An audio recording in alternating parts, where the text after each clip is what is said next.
Dans un village poussiéreux au nord de la Côte d'Ivoire, la tante au cœur serré et le Tu n'auras rien de plus C'est injuste, ma tante. vivait une femme qu'on appelait Tante Awa. Elle avait le regard dur et la langue plus tranchante qu'un couteau neuf. Son frère avait laissé derrière lui 2 fils après sa mort. Les 2 garçons furent confiés à Awa Okadje. Kofi l'aîné lui ressemblait trop à son père. Il parlait peu, observait beaucoup et posait des questions qui dérangeaient. Celui-là, je ne l'aime pas. Elle donnait à Yao la meilleure part du riz, à Kofi, les restes. Elle envoyait Yao à l'école avec des chaussures neuves. Kofi marchait pieds nus sous le soleil brûlant.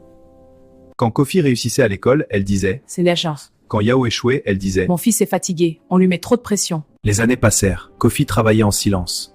Il étudiait sous les lampadaires publics quand la maison était plongée dans l'obscurité. Il aidait les anciens, réparait les radios, apprenait tout ce qu'il pouvait. Un jour, les résultats du grand concours national furent annoncés. Le village entier se rassembla autour de la radio. Premier au niveau national, Kofi Conan. Tante Awa sentit son cœur cogner contre sa poitrine. Le garçon qu'elle avait méprisé venait de décrocher une étude à l'étranger.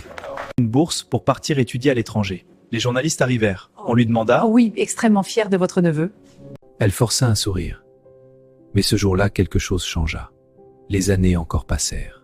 Yao, le cadet qu'elle avait tant protégé, n'avait jamais appris à se battre pour lui-même. Il abandonnait au premier obstacle. Kofi lui revint au village en ingénieur.